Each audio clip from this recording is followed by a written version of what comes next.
अस्सलाम वालेकुम।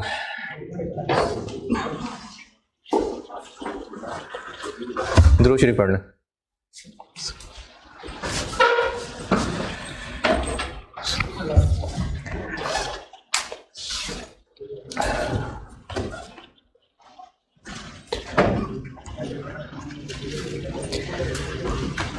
Practice question 16 किया था ना,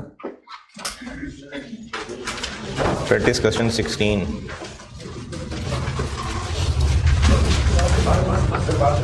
है नहीं, बोर्ड पे मैंने 16 किया था ना। फास्ट पेपर वाला तो आपने ज़बानी देखा था। फास्ट पेपर्स के एक क्वेश्चन आपने किया था शायद, और एक क्वेश्चन पे मैंने होमवर्क कहा था हस्बे तौफीक वाला, तो बस तौफीक पर ही बात रह गई। बोर्ड पे जो किया था मैंने प्रैक्टिस क्वेश्चन 16 किया था।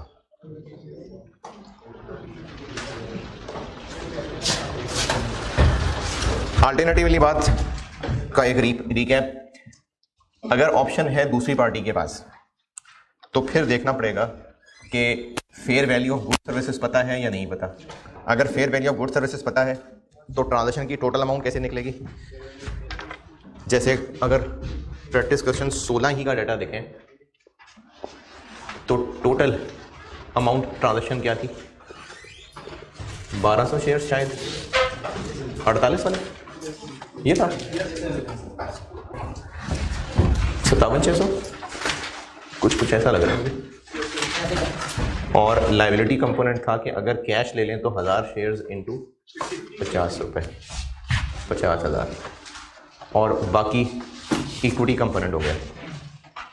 ये प्रैक्टिस क्वेश्चन 16 में किया था कि अगर जो गुड सर्विसेज ली जा रही हैं उनकी फेयर वैल्यू पता है तो ये वो अमाउंट है, कैश वाली ऑफर उसकी फेयर वैल्यू, और इन दोनों का डिफरेंस इक्विटी पोर्शन। और अगर गुड सर्विसेज की फेयर वैल्यू नहीं पता, अगर गुड सर्विसेज की फेयर वैल्यू नहीं पता तो अगर इक्विटी ऑप्शन ही होती तो कितने की होती, तो इक्विटी सेटल की बेस पे कैलकुलेशन की, वो टोटल अमाउंट आ गई, लायबिलिटी पोर्शन माइनस बाकी इक्विटी। तो इस सवाल में टोटल सर्विसेज की वैल्यू नहीं पता थी, तो इसलिए इक्विटी वाली ऑफर की टोटल वैल्यू निकाली थी। ये किया था प्रैक्टिस क्वेश्चन 16 में। और ये किस दिन की कैलकुलेशन है, पहले दिन की। एक बार पहले दिन की फिगर निकाल के उसको तोड़ना पड़ेगा, एक बार ये दोनों फिगर्स तोड़ ली, फिर इनकी अकाउंटिंग इसकी कैश सेटल्ड की तरह और इसकी इक्विटी सेटल्ड की तरह।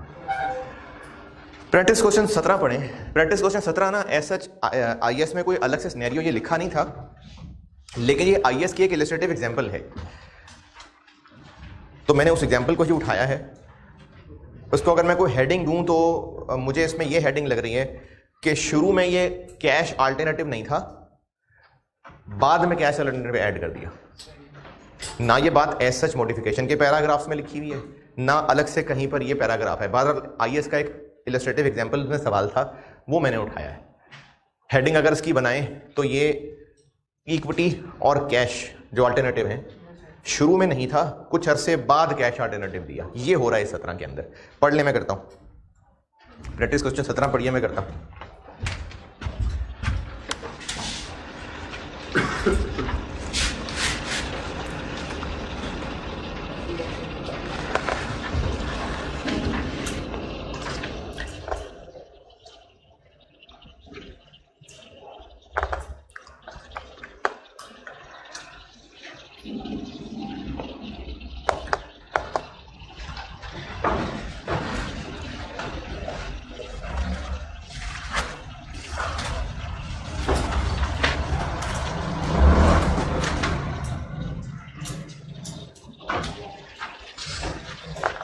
हाँ जी, 10,000 शेयर्स की पर्ची दी और वेस्टिंग कंडीशंस क्या रखी, 3 साल की सर्विस। 3 साल के बाद एम्प्लॉय को 10,000 शेयर्स मिल जाएंगे। तो अभी है ये 3 साल की पर्ची 10,000 शेयर्स की, और इक्विटी सेटल्ड, या अभी ही उसको ऑफर थी कैश की, अभी ये इक्विटी सेटल्ड ही था। जब इक्विटी सेटल्ड ही था तो ईयर 1 और ईयर 2 में ऐसे ही चला। ईयर 1 में अच्छा, चूंकि एक ही एम्प्लॉई है और वही उतने ही शेयर्स हैं, तो वो क्लोजिंग बैलेंस निकाल के बैलेंसिंग करने की ऐसा जरूरत नहीं है। ईयर 1 में employee cost debit equity instrument, granted credit, कितने एम्प्लॉय को शेयर्स दिए? पर्चियां 10,000 रुपए 33, क्योंकि ग्रांट डेट वाली फिगर। और साल कितने हैं? तो ये पहले साल की एंट्री हो गई 1/10। क्योंकि दूसरे साल के एंड के ऊपर उसको ऑप्शन दी है तो ईयर 2 भी ऐसे ही 1 साल गुजर जाएगा।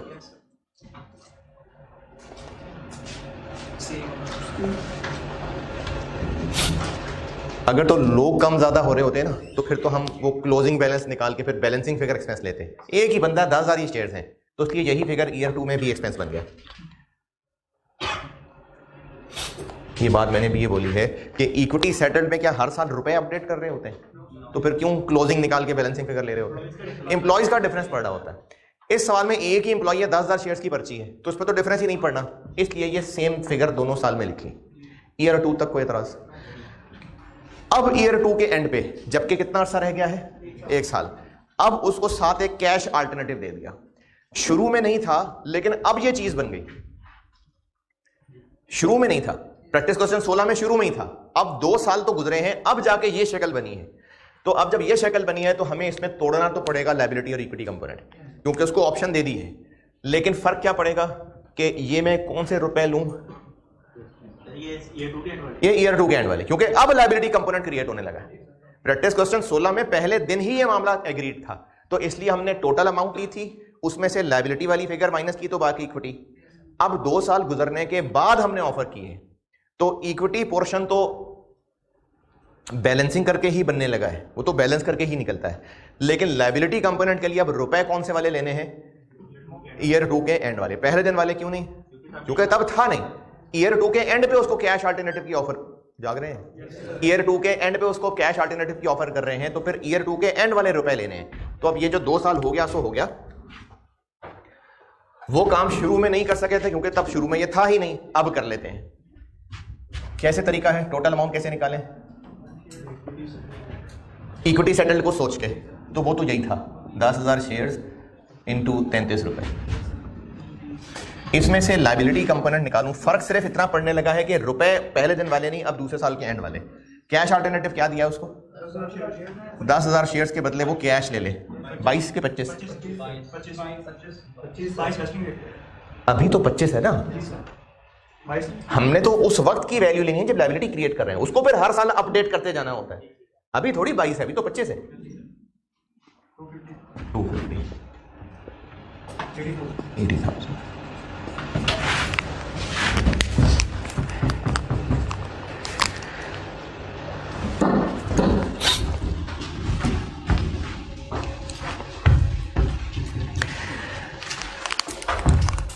यहां तक एतराज बताएं तो फिर मैं ईयर 2 की एंट्री करता हूं। कोई अगर एतराज है तो पूछे। 33 क्या? हाँ, क्यों? इक्विटी सेटल में तो पुरानी अमाउंट चलती है ना, पहले दिन वाली, तो वो तो 33 है। वो तो लायबिलिटी अब बनने लगी है। अच्छा, इसमें आप क्या पूछे? करता हूं। मुझे क्वेश्चन नहीं याद है लेकिन पीछे ही ना शायद प्रैक्टिस क्वेश्चन 14 था शायद, ये पिछली क्लासेस में कहीं सॉल्व किया था। अगर आप नोट करते हैं तो अपने रजिस्टर में देखिए, अगर सॉल्यूशन नोट करते हैं तो एक सवाल कराया था मैंने, बोर्ड पे इनफैक्ट किया था कि कैश सेटल चलते चलते बीच में इक्विटी बन गई थी। प्रैक्टिस क्वेश्चन मुझे लगता है 14 था। कैश सेटल था और 2 साल गुजरने के बाद उसको मॉडिफाई करके इक्विटी सेटल बना दिया था। कहीं सॉल्यूशन मिलता है तो मैं बात करूंगा। 14 है ना। 2 साल गुजरने के बाद उस कैश सेटल्ड को इक्विटी सेटल्ड बना दिया था। क्या अकाउंटिंग की थी उसकी? लायबिलिटी डेबिट की थी, इक्विटी इंस्ट्रूमेंट ग्रांटेड क्रेडिट कर दिया था। अच्छा, इक्विटी इंस्ट्रूमेंट ग्रांटेड कितने से क्रेडिट किया था? अमाउंट टोटल निकाली थी लेकिन उसको 2/3 किया था। 2/4 क्यों 2/4 किया था?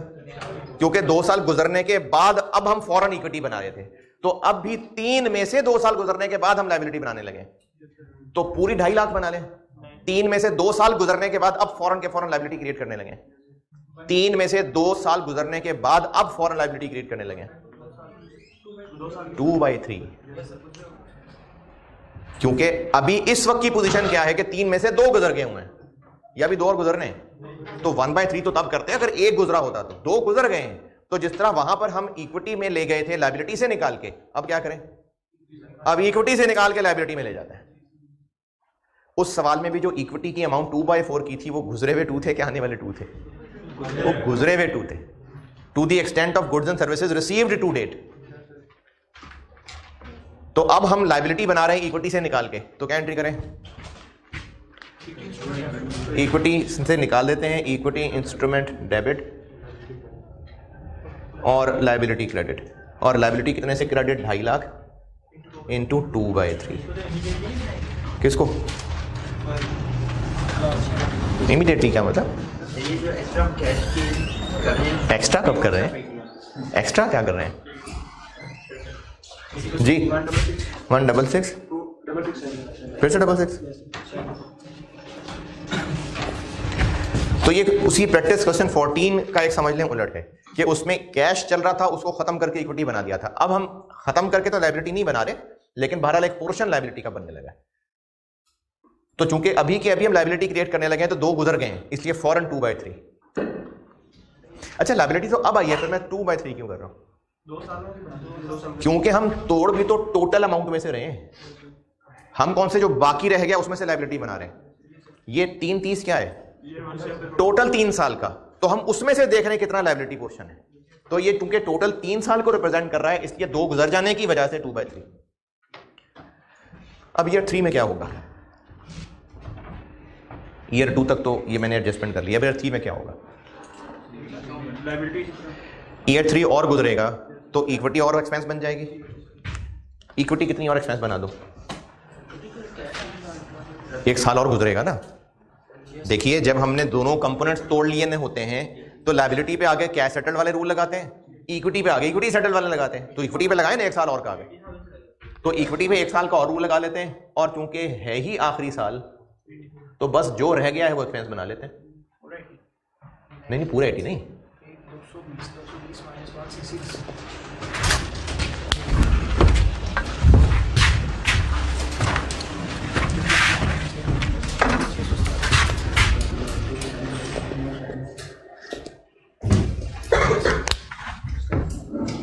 जी आखिरी साल है, बस जो रह गया बना लेते हैं।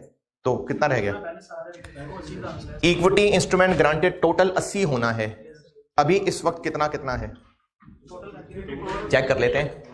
110 220 हो गया, ये डेबिट हो गया। 53 इस वक्त आ रहा है, 80 तक पहुंचना है। तो बाकी और एक्सपेंस बना लेते हैं। 266 7। ये शक्लों से अंदाजा हो रहा है कि कख भी नहीं समझ आ रहा वो क्या रहा है। टोटल इक्विटी पहुंचानी है 80 तक। बल्कि आप इसको ऐसे कह लें कि जिस तरह से हम वो अकाउंट बना के देखते थे वो बताता हूं। जिस तरह से अकाउंट बना के चल रहे थे ना वो बताता हूं। ईयर 1 में CD बनाया था 110 और 110 एक्सपेंस बना दिया था। फिर ईयर 2 में ये BD था 110 और 110 का और एक्सपेंस बनाया था और साथ डेबिट भी कर दिया था 166,667। तो CD देखिए क्या आ रहा था, इतना BD था, इतना और एक्सपेंस बनाया था और ये डेबिट कर दिया था नीला वाला 533 फिर 33 ये था। अब ईयर 3 में BD आ रहा है ये, और अब फाइनली सेटलमेंट के टाइम हमने इसको 80 तक पहुंचाना है। तो और एक्सपेंस बन जाएगा एक और 6 नहीं, ये इक्विटी वाला पोर्शन और एक्सपेंस बन गया। और कैश सेटल में क्या होता है? अपडेट करना होता है, अपडेट। तो लायबिलिटी में भी इस तरह का ये अकाउंट सिखाया था आपको। पहले इतने पे गौर करें, फिर मैं उधर जाके लायबिलिटी बनाता हूँ। 80 को 3 पे तो तब डिवाइड करते हैं ना, अगर स्मूथली 80 को 3 साल पे चलाना होता। चेक नहीं की मैंने, यही आ रही है, यही आ रही है।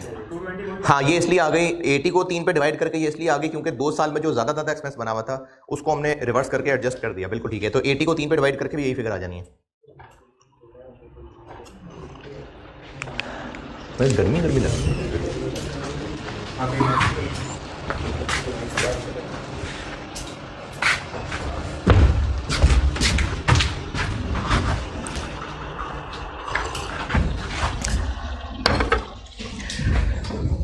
हाँ जी, अच्छा IFRS 2 मैंने एंड कर दिया है और अभी इसकी पास पेपर्स के दो सवाल दो तीन सोचे में मैंने और वो कराता हूँ। लेकिन ये सारी एग्जाम प्रैक्टिस और ये सब ये यार तब फायदे में है अगर आप घर जाके कुछ पढ़ते भी हो। बेशक आपके अटैम्प्ट 1.5 साल बाद है, 2 साल बाद है, किसी की चलो किसी की 2 महीने बाद भी है, लेकिन है तो क्लास का हिस्सा ना। तो मुझे कुछ शक्लों के ऊपर सवालिया निशान नजर आ रहे होते हैं जो मैं एक्सपेक्ट कर रहा होता हूँ कि अब आपके चेहरों पे वो जो बमों का मूव होना है, ऐसे ऐसे जो आप एक्सप्रेशन बनने चाहिए, मुझे नहीं नजर आ रहे होते। जो मैं एक्सपेक्ट करता हूँ कि यहाँ पर सवाल आना चाहिए था वो नहीं आ रहा होता। ये मैं अपने आप को बता रहा हूँ कि अपने आप को बता रहा हूँ, कुछ समझ नहीं आ रहा क्या हो रहा है। किसको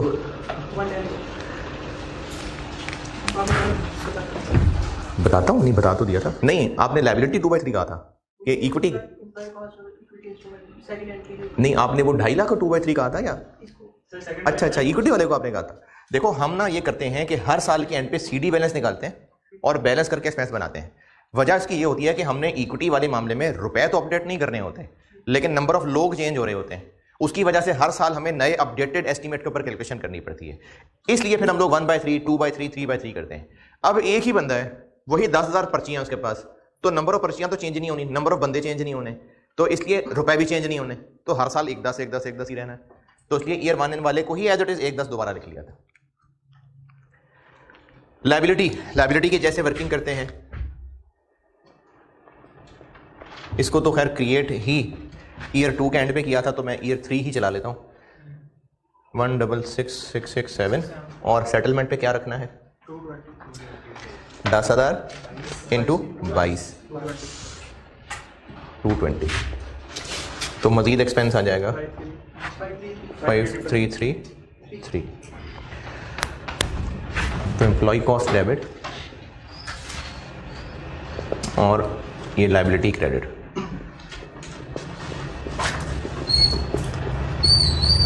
ये जी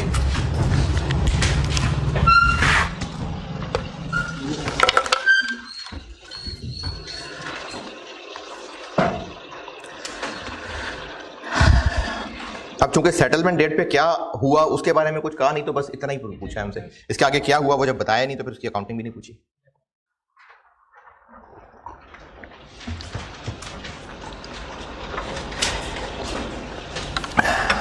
यहां तक बताइए जी सवाल जो आप पूछना चाहें।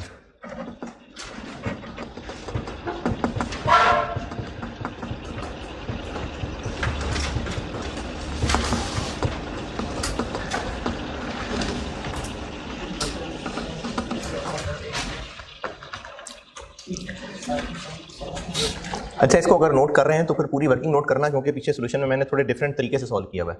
ये तो आपको सारे मैंने टी अकाउंट ही चला दिए थे ना, तो इसलिए मैंने टी अकाउंट की शक्ल में बना दिया। पीछे थोड़े डिफरेंट तरीके से वर्किंग की हुई है, तो वो नोट अगर कर ही रहे हैं तो फिर कर लें सारी नोट।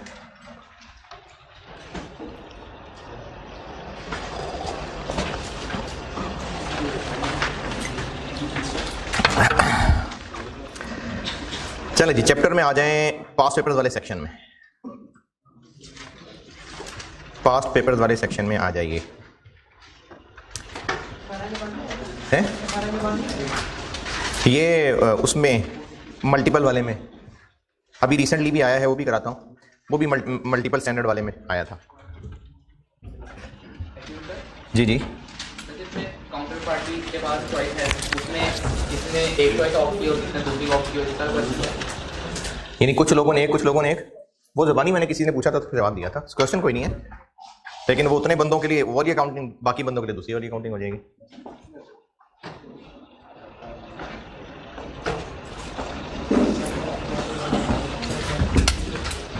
पास्ट पेपर वाले सेक्शन में आए और क्वेश्चन 7 पढ़ लें।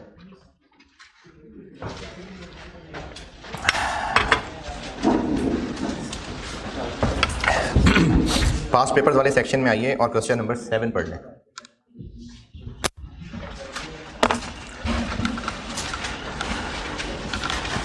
पास्ट पेपर वाले सेक्शन में क्वेश्चन 7।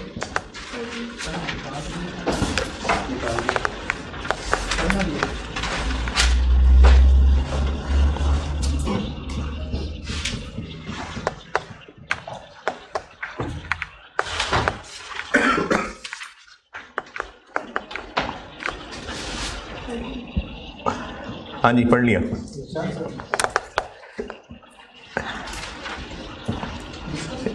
डिस्कस। अब डिस्कस करने को जो चीज़ कही हो तो सवाल में जो जो कुछ है वो अपनी अंग्रेजी में समझाना है दूसरे को। जो कैलकुलेशन की जा सकती है वो कैलकुलेशन करने के बाद उसकी तशरीह कर देनी है। चलें, डिस्कस तो बाद में आते हैं, पहले इसकी कैलकुलेशन तो देखें। ये क्या है जो अब तक IFRS 2 पढ़ा, उसमें से क्या है ये?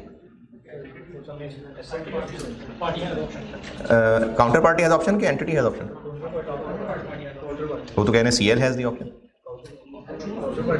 हाँ, तो CL काउंटर पार्टी है, हम ZL हैं, तो इसलिए दूसरी पार्टी के पास ऑप्शन है कि या तो हमसे वो शेयर्स ले ले या फिर कैश ले ले। तो ये यही जो अभी डिस्कशन हो रही थी, प्रैक्टिस क्वेश्चन 16 जो डिस्कस हो रहा था। लेकिन ये केस गुड सर्विसेज की फेयर वैल्यू पता हो या ना पता हो? पता है। क्या खरीदा है? लैंड खरीदी है जिसकी फेयर वैल्यू 230 है, तो गुड सर्विसेज की फेयर वैल्यू पता है। जब फेयर वैल्यू पता, ये मिटा दो, नोटेड सारा।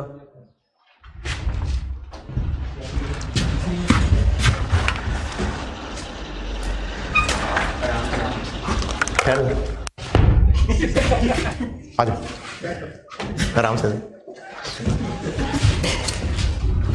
आराम से आराम से आराम से।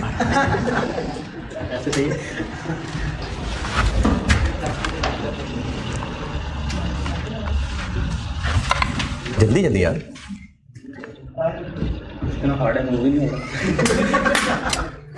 चल जाए। नहीं रह गए।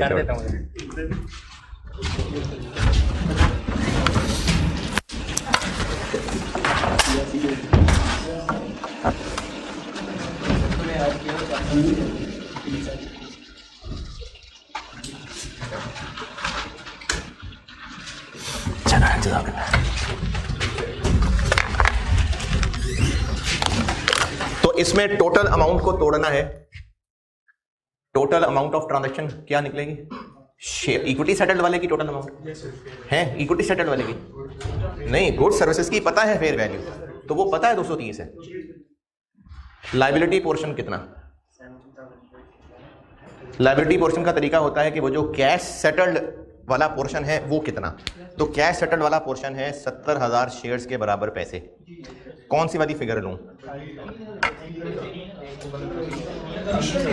पैसे तो 28 फरवरी को देने हैं, लेकिन हम कैलकुलेशन पहले दिन कर रहे हैं, उसके बाद अपडेट किया करेंगे। तो कैलकुलेशन तो पहले दिन है, इसलिए 1 अक्टूबर। तो अमाउंट शेयर्स कितने हैं? 70,000 इंटू 3,000, तो ये बन गया 210। तो इक्विटी पोर्शन आ गया 20। ये तो हो गया वाकया 1 अक्टूबर का। अच्छा, सवाल की रिक्वायरमेंट है कि ऊपर जो कुछ भी है 31 दिसंबर 17 में क्या क्या होना है वो बता दें। तो क्या क्या होना है बस यहां पर खत्म। अब इसी की इंग्लिश बता दें कि टोटल 230 में से 210 माइनस करने तो इक्विटी आ जाएगा। 31 दिसंबर तक भी पहुंचाना है, तो 31 दिसंबर तक कैसे पहुंचाएं कि जो इक्विटी वाला कंपोनेंट निकला है उसको भी 3 महीने का एक्सपेंस बनाना है। और वेस्टिंग पीरियड कितना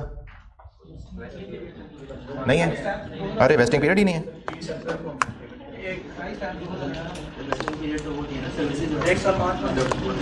वेस्टिंग पीरियड तो तब होता जब उसको कोई शर्तें लगाई होती कि इतने अरसे तक सर्विस कर दो, तो इसमें है ऐसी कोई शर्तें? तो फिर वेस्टिंग पीरियड वाला तो मामला इसमें नहीं है। तो क्या डिस्कशन बनी इसमें? इक्विटी वाले पोर्शन का क्या करें?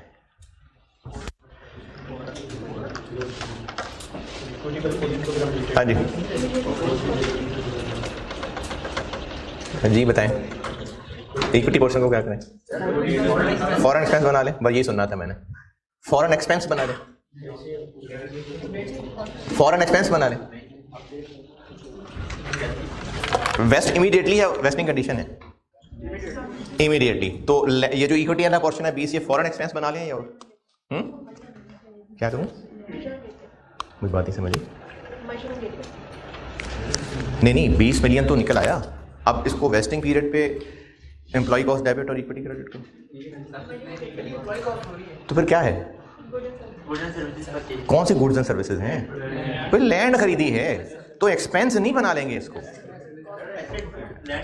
यही जो इसी वक्त वैल्यूज तोड़ी है ना, मैं आपको एंट्री करके दिखा दूं। एंट्रीज मांगी नहीं है लेकिन मैं आपको समझाने के लिए बता रहा हूं। Land debit 230, equity instrument granted credit 20, liability credit 210। तो एक्सपेंस तो नहीं है, लैंड बन गई। अब आगे 31 दिसंबर 17 पे क्या होगा? लाइबिलिटी को अपडेट करना है, इक्विटी को अपडेट नहीं करना, लाइबिलिटी को अपडेट करना है। तो अब ईयर एंड पे जाके लाइबिलिटी अपडेट होगी और वो इस तरह से होगी कि अभी इस वक्त लाइबिलिटी हमने क्रिएट की है 210 से, और सीडी कितना रखना है? 70,000 शेयर्स इनटू अब क्या 31 दिसंबर वाले प्राइस 2900 इनटू 1/3 इनटू 3/12। नहीं, टाइम पीरियड नहीं है क्योंकि पूरी की पूरी लैंड हो गई है डेबिट। टाइम पीरियड तो तब आता जब ओवर द पीरियड हमने उसको रिकॉर्ड करना होता। तो ये बन जाएगा 20, तो 7 मिलियन का हम यहां पर लाइबिलिटी डेबिट और P&L क्रेडिट। लाइबिलिटी कम हुई, गेन बन जाएगा ये। तो इसकी डिस्कशन आप तभी कर सकेंगे जब सारी कैलकुलेशन फैला लेंगे। अब इसकी डिस्कशन ये बनेगी कि हम इनिशियली लैंड 230 से रिकॉर्ड करेंगे क्योंकि लैंड की फेयर वैल्यू पता है, तो लैंड की फेयर वैल्यू को प्रेफर किया जाना है, और उसको कंपोनेंट्स में तोड़ेंगे लाइबिलिटी और इक्विटी एज फॉलोज। वो तोड़ के दिखा दिया। फिर अब हम कहेंगे जी लाइबिलिटी को सेटलमेंट तक क्योंकि अपडेट करना होता है, तो ईयर एंड पे जाके इसको अपडेट करेंगे एज फॉलोज, ये बना के दिखा देंगे। और इसको बनाने के बाद कहेंगे कि as a result liability balance sheet में 203 पे रिपोर्ट हो जाएगी और 7 मिलियन P&L में एक क्रेडिट या एक गेन आ जाएगा। ये है डिस्कशन। 4 नंबर थोड़े,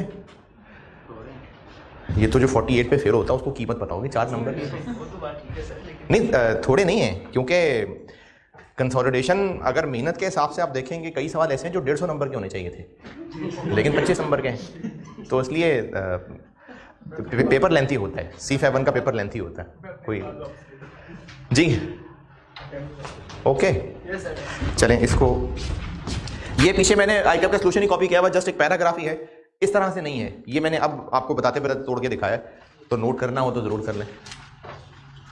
पीछे बस डिस्कशन ही है और बस वो अंग्रेजी में सब बताया हुआ है। तो आप अपने डिस्कशन के अंदर ही कैलकुलेशन दिखाएं, कहें एज फॉलोज होगा तो कैलकुलेशन करके दिखा दें।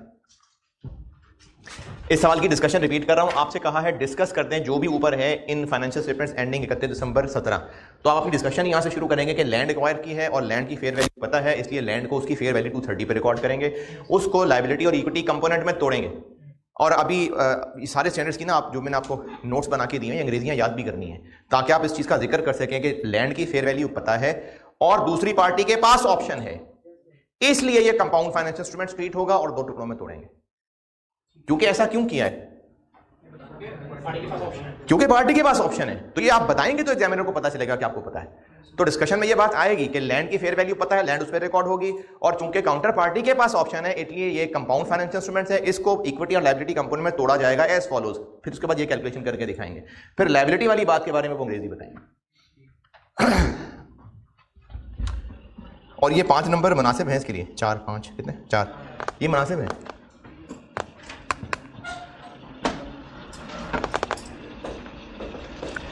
नोट करने वाले हैं तो जल्दी जल्दी करें यार, प्रैक्टिस काफ़ी सारी करके तो मैं इसको क्लोज करूँगा।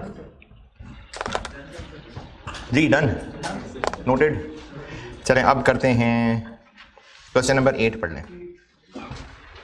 क्वेश्चन नंबर 8 पढ़िए।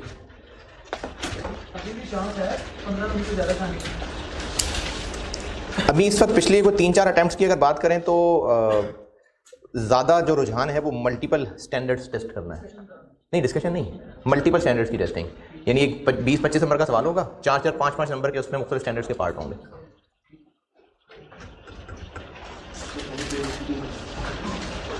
और उनकी डिस्कशन भी करने को कहा जा सकता है और SOFP और SOC के CI के एक्सट्रैक्ट्स भी मांगे जा सकते हैं।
हाँ जी, अच्छा इसमें अब आपसे कैलकुलेट करने को कहा है, लेकिन अंग्रेजी भी मांगी है। Calculate the amounts recorded in respect of share option in 2014 की फाइनेंशियल स्टेटमेंट्स भी, 15 भी, 16 भी, 17 भी, चारों साल की फाइनेंशियल स्टेटमेंट्स में क्या क्या आएगा। इन अदर वर्ड्स आप कह लेंगे एक्सट्रैक्ट्स ऑफ एसओएफपी और एसओसीआई मांगे हैं चारों साल के, एंड एक्सप्लेन कि जो किया है वो नकल की है या कुछ पता भी है क्या किया है, तो उसको एक्सप्लेन भी करना है। तो पहले एक बार फिगर्स सामने आ जाए, फिर उन फिगर्स को देखिए उसकी तशरीह कर लेते होते हैं। पहले फिगर्स निकालते हैं। अब हो क्या रहा है, 1 जनवरी 14 करोला वालों ने अपने 5 एम्प्लॉइज में 50 में से हर एक को कितनी ऑप्शंस दी? हाँ जी, अभी तादाद नहीं बताई, वो 0.3 में है, 0.2 में है। क्या टर्म्स तय हुई? टर्म्स ये तय हुई कि एक तो 3 साल नौकरी पूरी करनी है और शेयर प्राइस को 1500 रुपए तक पहुंचाना है। ये क्या कंडीशन होती है? Market condition. इसका इस्तेमाल सिर्फ और सिर्फ पर्चियों की फेयर वैल्यू निकालने में है जो आपको दी होनी चाहिए। फिर उसके बाद उनको साथ ये भी कहा कि अगर तो इन टोटल 3 साल का एवरेज जीपी, एवरेज यानी तीनों साल की कैलकुलेशन करें। पहला साल गुजरा होगा तो पहले साल का जीपी, दूसरे साल गुजरा होगा दोनों का एवरेज कर लें, 3 साल गुजर जाएंगे तो तीनों का एवरेज कर लें। तो अगर average GP per year 900 million या उससे ज्यादा 900 मिलियन तक हुआ, 900 मिलियन हुआ तो हर एक को 4-4 हजार ऑप्शंस मिलेंगे, और अगर वो 1000 से ऊपर टॉप गया तो फिर 6-6 हजार ऑप्शन मिलेंगे। ये पॉइंट नंबर 1 और पॉइंट 2 की अंग्रेजी से रिलेटेड कोई एतराज है तो बताएं, क्योंकि उसके बाद तो फिर मॉडिफिकेशन पे जा रही है बात। पहले ओरिजिनल वाली बात देख लीजिए अगर ना समझ आई हो तो। मॉडिफिकेशन हो रही है 16 में, यानी 14 और 15 2 साल नॉर्मल गुजरे, 16 में आके मॉडिफिकेशन हो रही है। इनिशियली वेस्टिंग पीरियड कितना था? 3 साल। 16 में मॉडिफिकेशन ये की कि एक्सरसाइज प्राइस कर दी रिड्यूस, तो एम्प्लॉय खुश होगा। और लेकिन चूंकि उनको एक फेवर दी तो साथ एक कंडीशन ये लगा दी कि वेस्टिंग पीरियड 1 साल बढ़ा दिया, नहीं तो अब वो नाराज हो जाएगा। नहीं, अब उसको एक ऑफर एक्स्ट्रा दी है तो उसके लिए तो काम मांगेंगे उससे। तो ये मैंने आपको मॉडिफिकेशन में एक चीज़ पढ़ाई थी, 2 टेबल कॉलम बने हुए थे कि वेस्टिंग पीरियड के दौरान या बाद अगर मजीद इंक्रीज कर दिया जाए तो हमने उस रिमेनिंग को सामने रखना है। और चूंकि एम्प्लॉय खुश हो रहा है तो इसमें हम क्या करते हैं, ओरिजिनल वाले को एज इट इज चलाते हैं और जो मॉडिफिकेशन है उसको फिर रिमेनिंग लाइफ पे करते हैं। तो ओरिजिनल वाला वैसे ही चलता रहेगा, नया वाला जो एडिशन है वो रिमेनिंग पे होगा। ये इन 3 पॉइंट्स की समरी है और कैलकुलेशंस पे आता हूं तो इन सारी फिगर्स को इस्तेमाल कर लेता हूं। चलें कैलकुलेशंस करते हैं।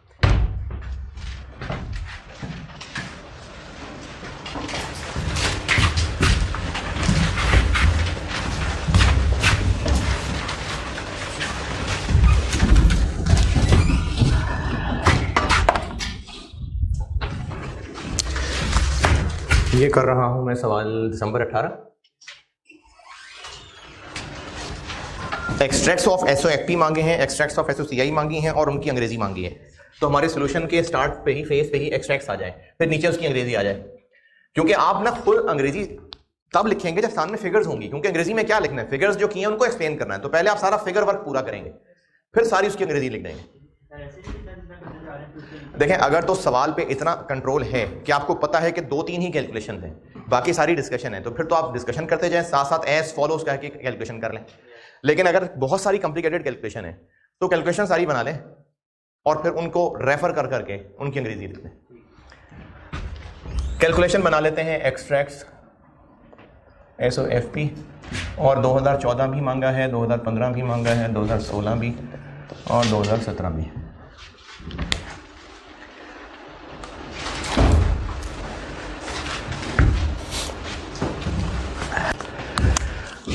तो एसओएफपी में क्या आएगा? अच्छा, ये तो रही गई बात, इक्विटी सेटल्ड है कि कैश सेटल्ड है, क्योंकि सवाल कैसे सॉल्व करना है पता तो कि इक्विटी सेटल्ड है कि कैश सेटल्ड है। तो इक्विटी सेटल्ड है, क्योंकि शेयर ऑप्शंस की बात हो रही है तो इसलिए इक्विटी सेटल्ड है। अच्छा, अब चूंकि इक्विटी सेटल्ड है तो फिर ये भी देखना होता है कि मैं एक बार सारे आईएएस की कोई चीज समझी बताता हूं। हम लोगों ने इसमें पढ़ा कि गुड सर्विसेज ले रहे हैं एम्प्लॉय से भी, अदर से भी, और उसके बदले में या तो इक्विटी सेटल्ड होता है, कैश सेटल्ड होता है। गुड सर्विसेज मिलती हैं तो प्लांट या एसेट या एक्सपेंस डेबिट, कैश सेटल्ड है तो लायबिलिटी क्रेडिट, इक्विटी सेटल्ड है तो इक्विटी का कोई अकाउंट क्रेडिट। फिर इक्विटी सेटल्ड की डिटेल पड़ी थी। इक्विटी सेटल्ड में अगर तो वेस्ट इमीडिएटली है तो फॉरेन एंट्री, और अगर ओवर द पीरियड है तो वेस्टिंग पीरियड पे। अमाउंट की हद तक ये बात की थी कि अगर तो गुड सर्विसेज की फेयर वैल्यू पता है तो फिर वो एंट्री की अमाउंट है, अगर नहीं पता तो इक्विटी इंस्ट्रूमेंट ग्रांटेड की फेयर वैल्यू कब की, अगर एम्प्लॉय की सर्विस है तो ग्रांटेड और बाकी गुड सर्विसेज हैं तो उन गुड सर्विसेज की रेट, और अगर वो भी नहीं है तो फिर इंट्रिंसिक वैल्यू, जो कि सिर्फ शेयर ऑप्शंस वाले सवाल में ही हो सकता है। तो अगर सवाल में शेयर ऑप्शंस आ जाएं तो इसके लिए भी मेंटली प्रिपेयर्ड रहना कि कहीं इंट्रिंसिक वैल्यू तो नहीं लगने लगा। तो इंट्रिंसिक वैल्यू तो नहीं लगने लगी इसमें, क्यों? क्योंकि उसने ऑप्शंस की फेयर वैल्यूज बता दी हैं, इसलिए नहीं लगने लगा इंट्रिंसिक वैल्यू। वरना जब भी शेयर ऑप्शंस वाला सवाल होगा तो इसके लिए भी मेंटली प्रिपेयर्ड रहिएगा कि इंट्रिंसिक वैल्यू वाला मेथड हो सकता है, इसमें नहीं है क्योंकि ऑप्शंस की फेयर वैल्यू पता है। तो इक्विटी सेटल्ड है और फेयर वैल्यू ऑफ ऑप्शंस पता है। तो 2014 और 15 तक तो सब सही चल रहा था, 16 में मॉडिफिकेशन हुई है, तो पहले 14 और 15 तो करें ना। 2000 इक्विटी की हेडिंग में इक्विटी इंस्ट्रूमेंट्स, बल्कि अगर सिर्फ इक्विटी भी वर्ड लिख लें तो काफी है। वो तो एंट्री में मैंने इक्विटी इंस्ट्रूमेंट ग्रांटेड का नाम ले दिया, वरना आप सिर्फ इक्विटी लिख दें एनफ। 2014 के लिए जी 2014, अच्छा बैलेंस शीट है तो क्लोजिंग ही निकाल रहा हूं। हाँ जी, 2014 में कितने लोग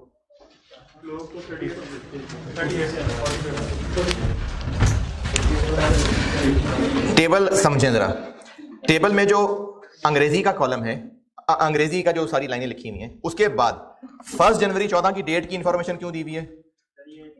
ग्रांट डेट की वैल्यूज के लिए। अब हम खड़े हैं 31 दिसंबर 14, तो वो जो अगले चारों कॉलम हैं उन चारों के ऊपर 31 दिसंबर की डेट है। तो 31 दिसंबर 14, 47 तो उस दिन वैसे ही मौजूद थे और मजीद 8 छोड़ने थे। ये 8 छोड़ने के बाद 47 नहीं है। पहले दिन 50 थे, 3 छोड़ गए, ईयर 1 के एंड पे यानी 2014 के एंड पे 47 थे और 8 मजीद executive expected to leave during remaining vesting period. तो अल्टीमेटली कामयाब कितने होंगे? 47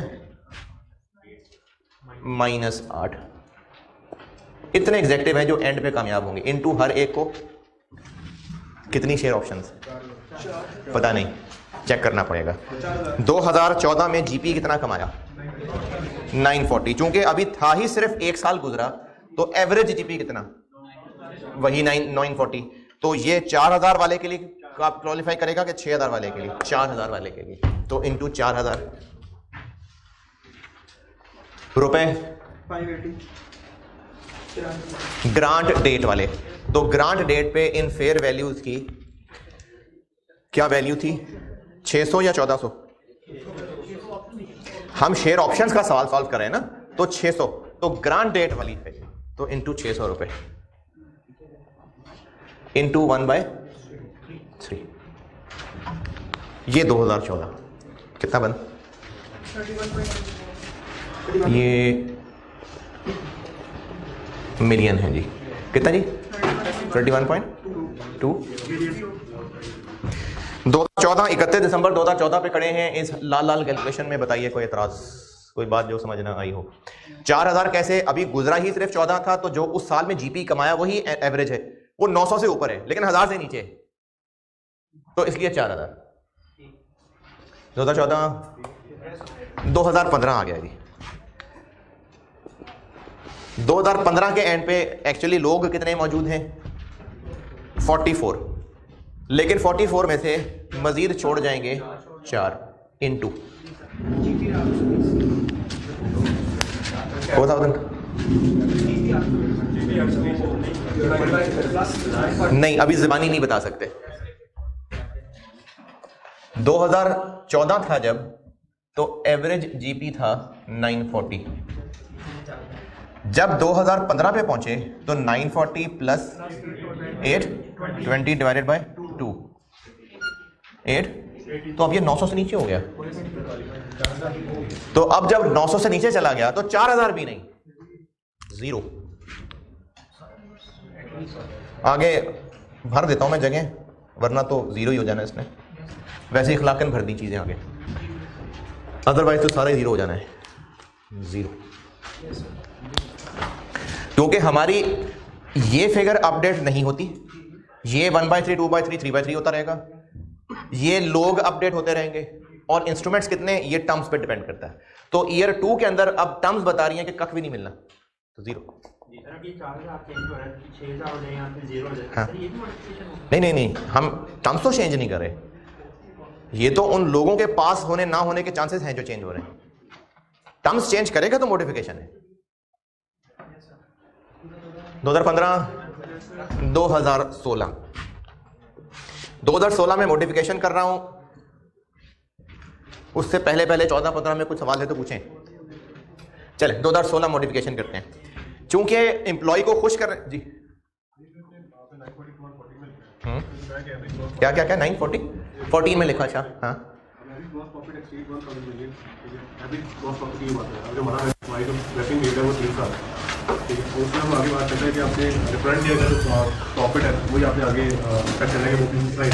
अच्छा, सॉरी ये गलती हो गई मुझसे जी। एक ईयर 2 में गलती हो गई, प्लस 820 डिवाइड बाई 3 860। हाँ जी, सॉरी एक चीज मिस होगी। 2014 के अंदर मैंने सिर्फ 940 इसलिए लिख लिया क्योंकि सवाल में कहा हुआ है कि जितना करंट ईयर का प्रॉफिट होगा अगले ईयर में भी उतने की उम्मीद रखें। तो 14 में भी 940, 15 में भी 940, 16 में भी 940, तो फिर एवरेज भी 940, इसलिए इसको इस शक्ल में नहीं लिखा। अब हम जब 2015 गुजार चुके तो ये भी एक्चुअल पता, ये भी एक्चुअल पता, 16 में भी इतना ही होगा, तो इसलिए एवरेज किया है।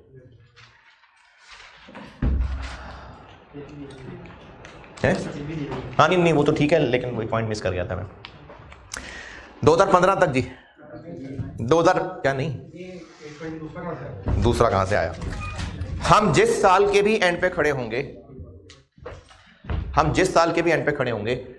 ये एम्प्लॉइज क्या सोच के लिख रहे होंगे कि एंड क्या होगा। तो ये जो नंबर ऑफ इंस्ट्रूमेंट्स हैं ये भी हम एंड को ही सोच के लिख रहे होंगे। तो हमें 2015 गुजर जाने के बाद 14 और 15 का तो एवरेज एक्चुअल प्रॉफिट पता चल गया, लेकिन पूरे 3 साल में क्या एवरेज प्रॉफिट 900 क्रॉस करेगा कि नहीं, उसके लिए तो 16 का प्रॉफिट भी चाहिए। तो सवाल में एक लाइन लिखी हुई है कि जिस साल में हम खड़े होंगे उस साल में जो जीपी कमाया होगा, समझे अगले साल भी उतना ही होगा। हाँ, हम वेस्टिंग पीरियड 3 साल का जीपी देख रहे हैं कि क्या ये क्वालिफाई भी करेंगे कि नहीं करेंगे। तो उसके लिए हमें 3 साल का जीपी निकालना है। 2014 में मैंने ऐसा इसलिए नहीं किया क्योंकि 2014 में 940 था, तो हमें उम्मीद है कि 15 में भी इतना ही होगा, 16 में भी इतना ही होगा, तो एवरेज 940 ही रहना है। लेकिन 15 में ये 2 फिगर्स एक्चुअल आने के बाद तीसरी फिगर यही सेम अज्यूम की और फिर एवरेज की। अब जब 16 में आएंगे तो 16 में तीनों फिगर्स एक्चुअल आ चुकी हैं, 940 प्लस 820 प्लस 12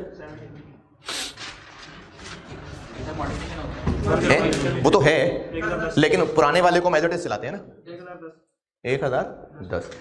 2016 में मॉडिफिकेशन जरूर हुई है, लेकिन चूंकि एम्प्लॉय को खुश करने वाली मॉडिफिकेशन है तो जो पहले चल रहा होता है उसको एज इट इज चलाते हैं, और जो मॉडिफिकेशन पे मजीद हमारा एक्सपेंस बनना होता है उसको रिमेनिंग पे बांटते हैं।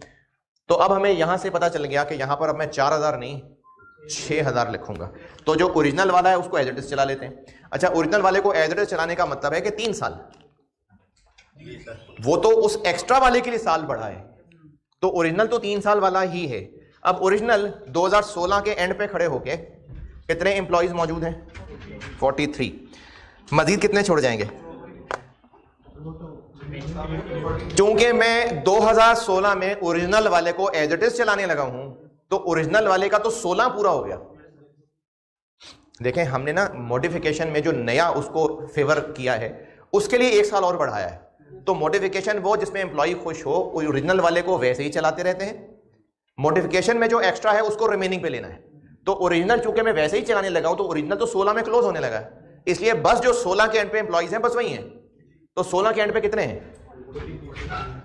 ये 43 ही आएंगे, ये हो जाएगा 6000 रुपए, वही 600 ही इनटू पूरा 3/3 और इसके साथ अब मॉडिफिकेशन वाले को लाना पड़ेगा। मॉडिफिकेशन में देखना होता है कि क्या उनको इंस्ट्रूमेंट्स और दिए जा रहे हैं या एक्सरसाइज प्राइस चेंज की जा रही है। अगर इंस्ट्रूमेंट्स और दिए जा रहे हों तो जितने और इंस्ट्रूमेंट्स हैं मल्टीप्लाई बाय उस दिन की पर्ची की फेयर वैल्यू, और अगर एक्सरसाइज प्राइस चेंज की जा रही है तो इंस्ट्रूमेंट्स तो वही हैं, डिफरेंस किसका डिफरेंस? उस पर्ची की वैल्यू मॉडिफिकेशन से जस्ट पहले और मॉडिफिकेशन के बाद। तो मॉडिफिकेशन के बाद पर्ची की वैल्यू बन गई 710 और जस्ट उससे पहले क्या थी? 580। तो ये जो 710 और 580 का डिफरेंस है, ये मैं एम्प्लॉइज लिखता हूं अभी, इनटू 6000। देखें, एक्सरसाइज प्राइस चेंज कर रहे हैं तो इंस्ट्रूमेंट तो वही रहेंगे। दो चीजें थी, जब एम्प्लॉय को खुश करने वाली मॉडिफिकेशन थी तो दो बातें थी, या तो उसको एक्सरसाइज प्राइस कम करके दे रहे थे या इंस्ट्रूमेंट्स बढ़ा रहे थे। तो इंस्ट्रूमेंट्स बढ़ाने का तरीका यह था कि जितने इंस्ट्रूमेंट्स और दे रहे हैं इनटू उस दिन की पर्ची की वैल्यू, और अगर एक्सरसाइज प्राइस चेंज कर रहे हैं तो इंस्ट्रूमेंट्स तो वही है 6000 प्राइसेस का फर्क। तो उस दिन प्राइस अगर पर्ची की मॉडिफिकेशन ना करते तो 580 है, और मॉडिफिकेशन कर दें तो रुपए मल्टीप्लाई हो जाएंगे 710 माइनस 580 इनटू 3/3 1/2। अच्छा, अब चूंकि ये 1/2 है यानी 16 और 17, तो अब मैं एम्प्लॉइज 43 नहीं लिखूंगा, सिर्फ वो जो 43 में से मजीद छोड़ने की उम्मीद है माइनस वो भी साथ लिखूंगा।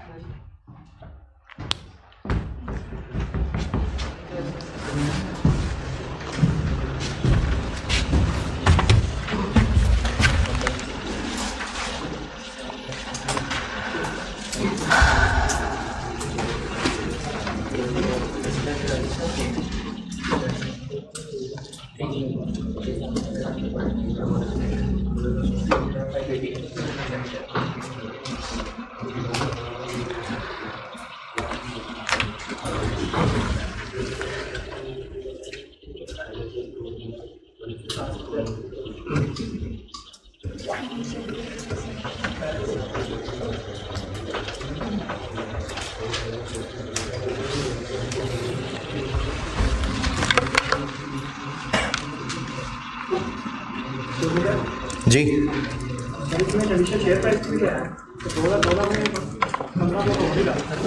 अच्छा, देखें,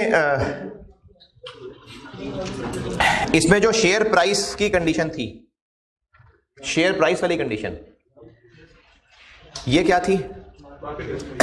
नहीं, कंडीशन थी क्या? 1500 रुपए प्राइस पहुंच जाए। हाँ, नाम इसका मार्केट कंडीशन है, लेकिन कंडीशन क्या थी कि प्राइस 1500 रुपए तक पहुंच जाए। तो 2016 के एंड पे आके हम खड़े हैं, तो ये तो नहीं पहुंची 1500 तक, हाँ जी, ये मैंने प्रैक्टिस क्वेश्चन कराते हुए भी कहा था और फिर कहा था पास पेपर में दोबारा डिस्कस करूंगा। ये जो मार्केट कंडीशन है ना, इसके अलावा, मार्केट कंडीशन के अलावा जो बाकी सर्विस या कोई और परफॉर्मेंस कंडीशन है, उनका पूरा होना ना होना, हाँ, इसको अफेक्ट करता है। ये 47 में से माइनस क्यों होते जा रहे हैं लोग? क्योंकि जो 3 साल पूरे नहीं कर पाएंगे तो उनको निकाल दिया बीच में से। ये 4 से 0 क्यों हो गया? क्योंकि परफॉर्मेंस कंडीशन ही पूरी नहीं हो पाएगी। तो जो मार्केट कंडीशन के अलावा वाली कंडीशन हैं, उनका इस्तेमाल हो रहा होता है, और अगर अल्टीमेटली पूरी ना हो सके तो फिर वो 0 जैसे ही 0 हुआ। लेकिन जो मार्केट कंडीशन है ना, इसका इस्तेमाल कर लिया होता है उस मॉडल में जिससे ऑप्शन की फेयर वैल्यू निकाली गई होती है। कंडीशन पूरी होगी नहीं होगी, कितने चांसेस पूरी होने के हैं, कितने चांसेस पूरी ना होने, ये ऑलरेडी कंसीडर कर लिया गया होता है। ये बात दोबारा सुनिए, अगर ये मार्केट कंडीशन ना होती तो हम ये पूरे 600 रुपए जो प्राइस यूज कर रहे हैं, अगर ये शेयर ऑप्शंस नहीं, शेयर्स की पर्चियां होती, अगर ये पर्चियां शेयर ऑप्शंस देने की नहीं, शेयर्स देने की होती, तो हम यहां पर कौन सी फिगर्स यूज कर रहे होते? शेयर की प्राइस यूज कर रहे होते। जिन लोगों को नहीं मिलने की उम्मीद होती वो माइनस करते जा रहे होते। अगर किसी साल हमें लगता कि कंडीशन नहीं पूरी हो पाएगी, जैसे ये था, तो साल 0 हो जाता। लेकिन मार्केट कंडीशन के अंदर ये नहीं होता। मार्केट कंडीशन यानी सिर्फ मार्केट कंडीशन की बात कर रहा हूं, उसका पूरा होना नहीं, शायद ना हो सके, ये ऑलरेडी, नींद आ रही है, ये ऑलरेडी क्या, ऑलरेडी फेयर वैल्यू निकालने में यूज होगा। क्या ऑलरेडी? ये ऑलरेडी यूज हो चुकी होती है। कहां? किसकी फेयर वैल्यू? Share price. ये जो शेयर ऑप्शंस वाली पर्ची है, इक्विटी इंस्ट्रूमेंट ग्रांटेड, इसकी फेयर वैल्यू कैलकुलेट जिस भी मेथड से हो रही होगी, उसमें मार्केट कंडीशन का पूरा होना ना पूरा हो सकना, उसके चांसेस सब कंसीडर हो गए होते हैं। तो इसलिए मार्केट कंडीशन बेशक पूरी नहीं हो सकी, फिर भी हम इसको 0 नहीं कर देंगे। अब 2016 में नहीं हो सकी मार्केट कंडीशन पूरी। 2016 में शेयर प्राइस कितनी है? हमने तो 1500 की शर्त लगाई थी उनको, तो वो तो पूरी नहीं हो सकी। लेकिन फिर भी हम इसका पूरा ना हो सकना, हम इसको 0 नहीं कर देते, क्योंकि वो पूरा ना हो सकना या हो सकना, वो सब इस 600 के अंदर हो गया हुआ है कवर। तो मार्केट कंडीशन को अपडेट नहीं कर रहे होते। हाँ जी, 2016 तक मार्केट कंडीशन का ताल्लुक सिर्फ और सिर्फ इक्विटी इंस्ट्रूमेंट ग्रांटेड जो पर्ची है उसकी फेयर वैल्यू निकालने में है बस। और वो आपने तो निकालनी नहीं, आपको तो दी होगी फेयर वैल्यू। यानी स्टूडेंट ने मार्केट कंडीशन का कुछ नहीं करना, नहीं इग्नोर करना मैं नहीं कहूंगा, क्योंकि हो सकता है उसका इस्तेमाल करके 2 फेयर वैल्यूज दी हो, तो आपसे पूछा, आप या आपने डिसाइड करना है कौन सी वाली फेयर वैल्यू लेनी है। एक फेयर वैल्यू ने कहा होगा कि सादी फेयर वैल्यू, और एक के बारे में कहा होगा कि मार्केट कंडीशन का इफेक्ट कंसीडर कर लेने के बाद की फेयर वैल्यू, तो बात सारी रहेगी। तो इसलिए इग्नोर करना नहीं मुनासिब। 2016 तक जी जी जी अगर परफॉर्मेंस कंडीशन मार्केट कंडीशन होगी, हाँ हाँ, उसमें तो सिर्फ परफॉर्मेंस की बात है, साथ सर्विस की तो फिर कोई बात नहीं। इस सवाल में वैसे पूछा पहले पढ़ा था जी जी, इसमें एक सर्विस है, एक परफॉर्मेंस है। हाँ हाँ, नहीं नहीं, इसमें परफॉर्मेंस मार्केट के अलावा भी है ना। इस सवाल में मार्केट कंडीशन तो है, लेकिन performance condition other than market condition भी, वो जीपी परफॉर्मेंस कंडीशन ही तो है। तो इसलिए हम उस जीपी वाली बात को ही उसी की वजह से तो 0 किया था, वरना क्यों 0 करते। 2017, अब 2017 की भी फिगर तो कैलकुलेट होनी है, क्योंकि बहरहाल वो एक्सटेंड हुआ है 1 साल और। अब 2017 की करते हैं कैलकुलेशन। अच्छा, चूंकि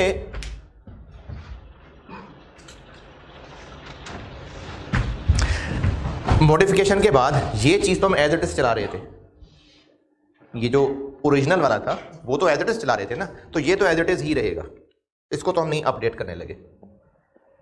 यानी ये तो 43 इंटू 6000 इंटू 600 इंटू 3/3 ही रहेगा। ये अब 2/2 हो जाएगा और लोग भी अपडेट हो जाएंगे। कितने हो जाएंगे?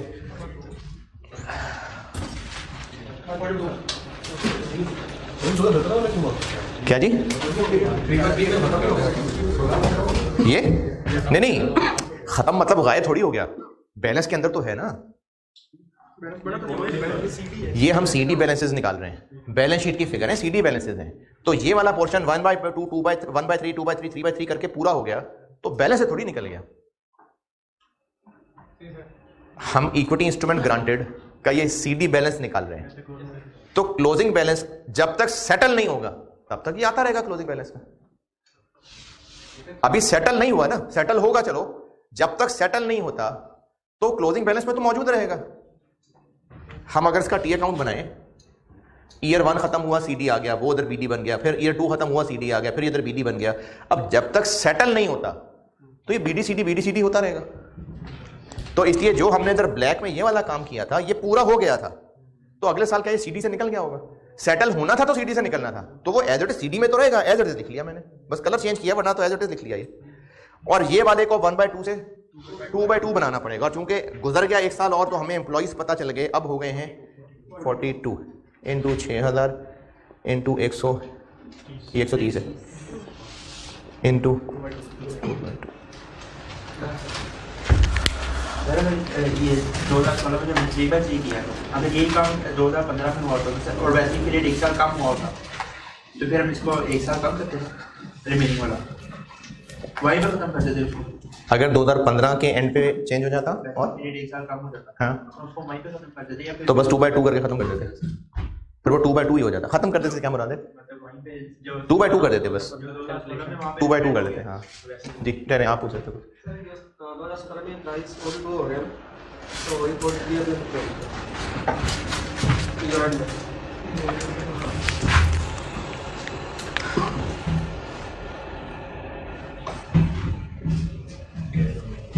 हमने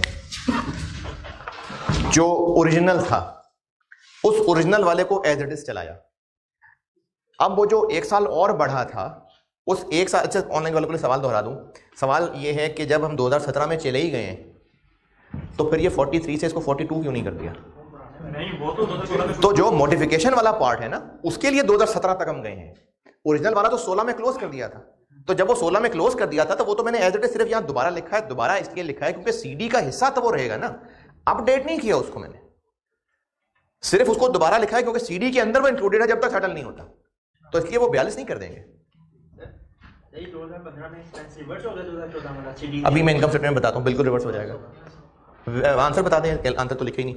ये 15 का फिगर तो 0 हो गया, 16 वाला ये पूरा बताइएगा 17.79, चौथा वाला 187.56।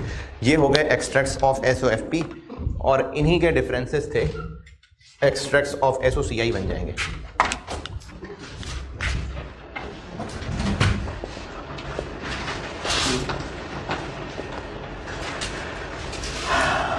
और कोई मसला नहीं अगर आप इसको ऐसे कर लें।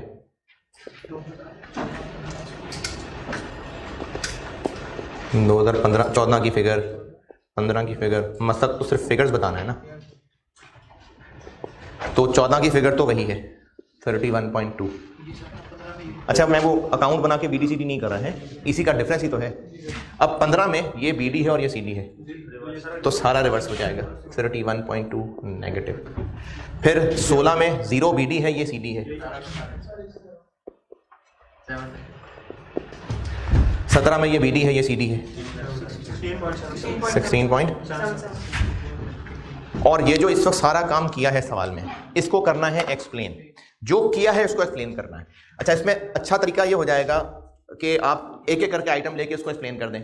जैसे ये जो 4000 ये जो एम्प्लॉइज लिए हैं, जो हमने किया है वो एक्सप्लेन करना है। एम्प्लॉइज के साथ हम क्या एक्सप्लेन करें कि हम हर साल के एंड पे आके एम्प्लॉइज का वो नंबर ले रहे होते हैं जो बेस्ट एस्टीमेट है कि इवेंचुअली जो क्वालिफाई करेंगे, तो इसलिए हर साल का हम एस्टीमेट अकॉर्डिंगली एडजस्ट करते गए। नंबर ऑफ इंस्ट्रूमेंट्स का ताल्लुक था परफॉर्मेंस कंडीशन जो कि GP वाली थी, तो उसको हमने हर साल की कंडीशन के मुताबिक देखा कि पूरी हो रही है कि नहीं हो रही। 15 में चूंकि नहीं हो रही थी तो इसलिए उसको 0 कर दिया, और जिन ईयर्स में हो रही थी उनको अकॉर्डिंगली नंबर ऑफ इंस्ट्रूमेंट्स ले लिए। इसकी बात आप ये बताएंगे कि ये ग्रांड डेट वाली फेयर वैल्यू लेनी थी, इसलिए हमने 600 लिया है। ये पीरियड सर्विस कंडीशन थी, परफॉर्मेंस कंडीशन में जो मार्केट कंडीशन थी उसको इस्तेमाल कर लिया 600 रुपये निकालने में, और जो उसके अलावा वेस्टिंग पीरियड था वो 3 साल था। तो हमने 2015 और 14 में 3 साल वेस्टिंग पीरियड लिया। 16 में हो गई मॉडिफिकेशन, चूंकि मॉडिफिकेशन वो है जो एम्प्लॉय की फेवर में है, तो इसलिए जो ओरिजिनल था वो एज इट इज चला, और जो उस दिन मॉडिफिकेशन का इफेक्ट था उसको फिर रिमेनिंग वेस्टिंग पीरियड पे हमने फैला दिया।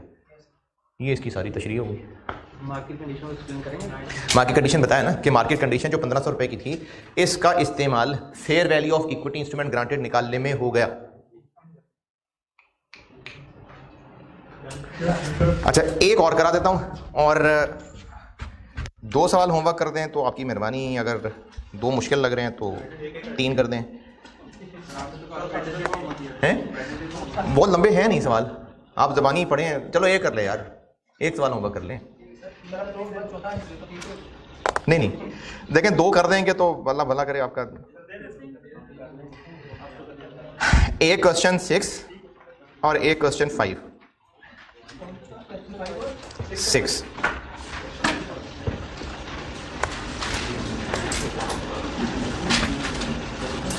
क्वेश्चन नंबर 5 और क्वेश्चन नंबर 6, ये अगर आप कर सकें तो देखें ज़बानी ही हैं, डिस्कशन ही है इनमें।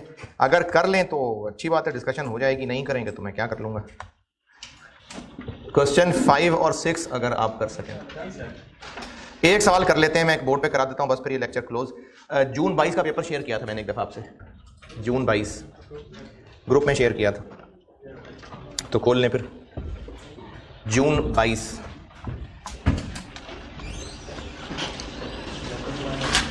नहीं है, बाद में किसी कोई आया था तो फिर से कोई एक शेयर, बस एक ही करे, बारिश ना कर देना, कोई एक ग्रुप में शेयर कर दे।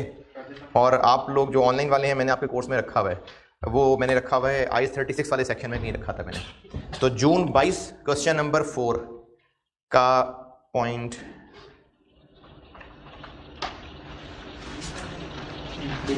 1, जून 22 क्वेश्चन नंबर 4.1 पढ़ लें, करता हूं मैं।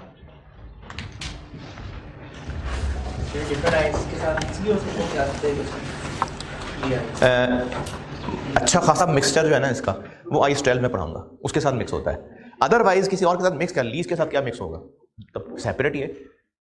अगर आप मिक्स होना ये कह रहे हैं कि एक मल्टीपल IS के सवाल में आएगा, तो वो मल्टीपल IS का सवाल ना मिक्स नहीं होते, बस आप समझ लें 4 IS मिला के एक सवाल बनाया होता है। 4 अलग अलग पार्ट्स होते हैं, उन सबको इंडिविजुअली सॉल्व करना होता है और सबको मिला के एक्सट्रैक्ट्स ऑफ SOCI बनानी होती है, तो वो मिक्स नहीं है वो। जून 22 attempt question number 4 point number 1 पढ़ लें और रिक्वायरमेंट पढ़ लें, मैं करता हूं बोर्ड पे।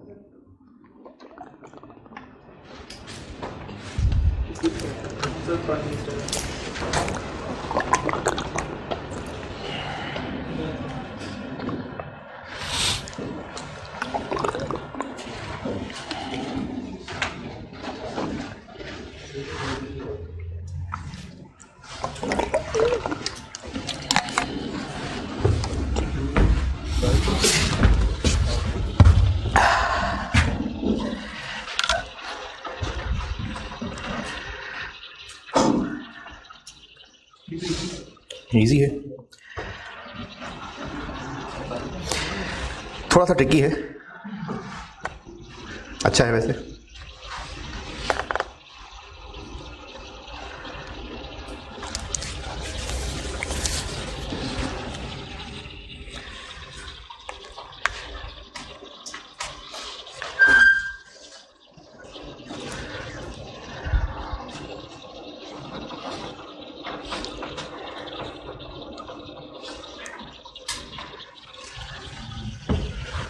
हाँ जी, यस सर।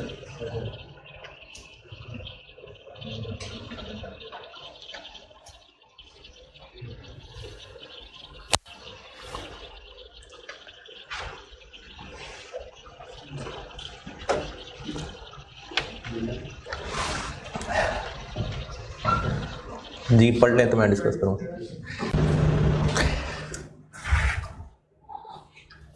हाँ जी, 31 दिसंबर 2021 की क्या हो गया?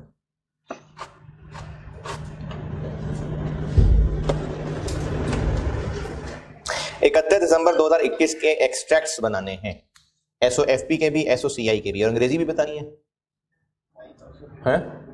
नहीं, बस सिर्फ कैलकुलेशन करके देनी है। अच्छा, बस ये क्या है, इक्विटी सेटल्ड है, कैश सेटल्ड है? इक्विटी सेटल्ड है। अगली बात, इमीडिएटली वेस्ट या वेस्टिंग कंडीशन?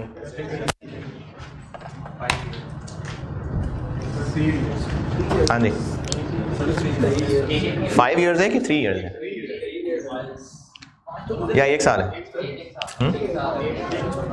तो वेस्ट इमीडिएटली। हाँ जी, 3 साल लेके हर साल लास्ट ईयर की 3 साल है, 1 साल है या 5 साल है? 3 साल है, 1 साल है? समझ नहीं, या 5 साल है? तो 5 साल क्या है? 3 साल है, हर साल के एंड पे 1000 वेस्टिंग कंडीशन 3 साल है, 5 साल नहीं है।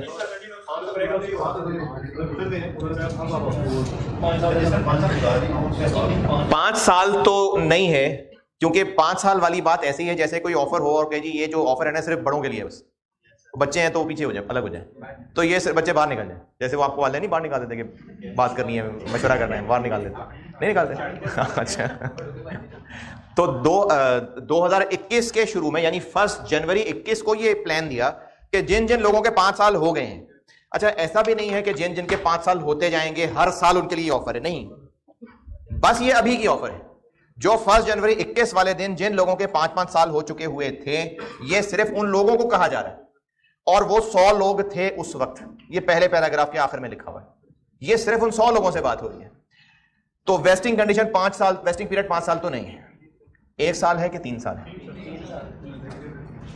नहीं, वेस्टिंग पीरियड 3 है, 1 साल भी है, 2 साल भी है, 3 साल भी है, यानी हर एम्प्लॉय को 3-3 हजार शेयर्स मिलने हैं।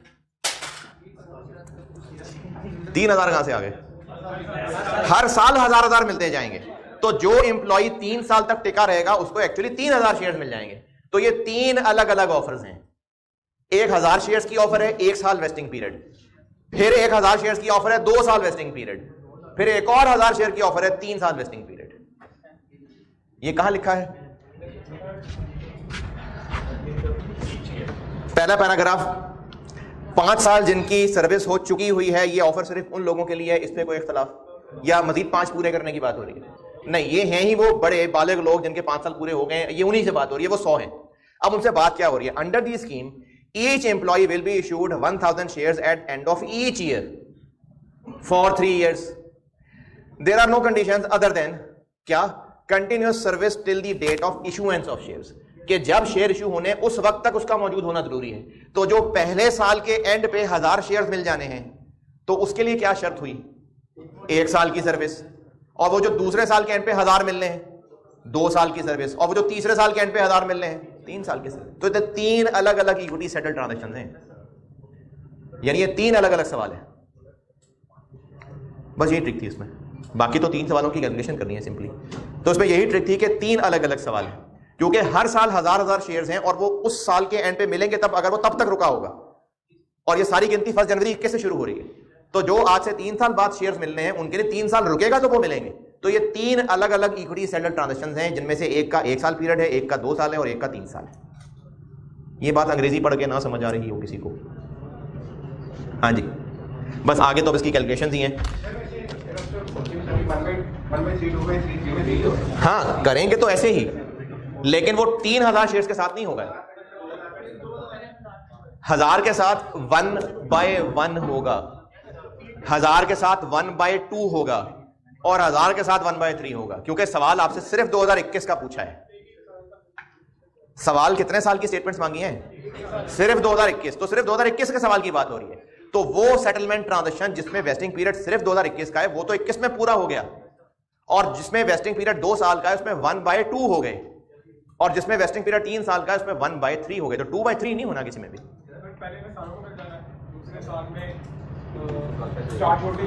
तो हमने इसको 3 अलग अलग सवाल समझ के सॉल्व करना है, तो होंगे सवाल, बड़ा मिक्स कर जाएंगे जी। कौन सी? पहले साल 1,000, अगले साल 2,000 नहीं, अगले साल 2,000 कब है? वो कह रहे हैं कि 1,000 पहले भी तो मिल रहे हैं, उसके बाद 2021 के एंड पे 1,000 मिल गए, 22 के एंड पे 1,000 और मिलेंगे, 23 के एंड पे 1,000 और मिलेंगे, 2,000 कब मिलेंगे? नहीं, आप उस शख्स की बात कर रहे हैं जिसने 3 साल ठहरना है, तो उसको, हाँ उसको अल्टीमेटली 3 मिल जाएंगे, लेकिन ये 3 अलग अलग कॉन्ट्रैक्ट चल रहे हैं, क्योंकि इन तीनों के लिए शर्त अलग है। 2021 गुजारेगा तो 2021 वाले 1,000 मिलेंगे, फिर 2022 गुजारेगा तो ज़ाहिर है 21 और 22 गुजारेगा, दोनों तो मिलेंगे ना, तो उनका 2 साल वेस्टिंग पीरियड है। फिर जो 23 में 1,000 मिलने उनके लिए 23 तक रुकेगा तो 1,000 मिलेंगे ना, तो उनमें 3 साल वेस्टिंग पीरियड है। तो 3 अलग अलग सवाल समझ के सॉल्व करेंगे तो हैंडल होंगे। क्या जी समझ नहीं आई? हाँ अभी तो IFRS 2 तो कर दूँ मैं।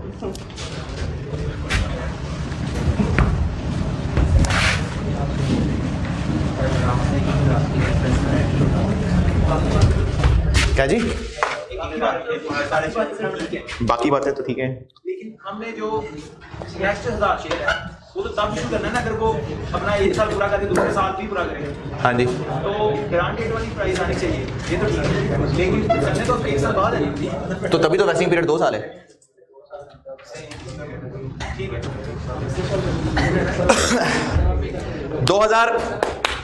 2021 के एक्सट्रैक्ट्स पूछे हैं। 2021 में 3 तरह की सेटलमेंट ट्रांजैक्शंस को लेके चल रहा हूं। पहले सिर्फ वो जो 2021 के एंड पे ही मिल जाएंगे, तो वो तो 2021 एंड होने पे दे दिए होंगे, या उस पैसे से लेने उससे। ये शेयर ऑप्शंस की पर्ची दे रहे हैं कि शेयर्स, तो 2021 के एंड पे तो उनको 2000 शेयर्स दे दिए होंगे, तो वो तो शेयर्स ही दे दिए। मैं दिखाता हूं करके, जो 2021 वाले 1000 शेयर्स हैं, कितने लोग फाइनली 2021 के एंड तक मौजूद रहे?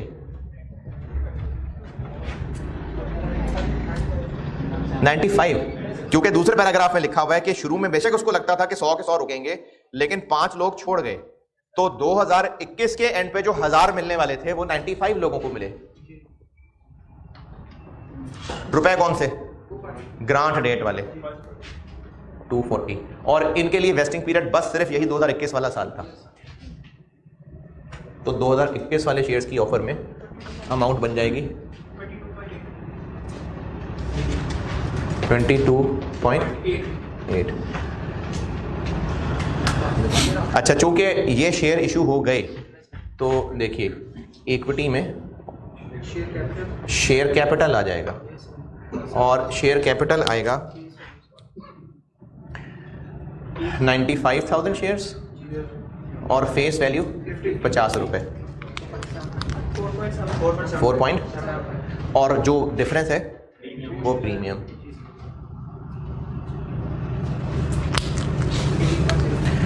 $22.8 minus 4.75, 18.05।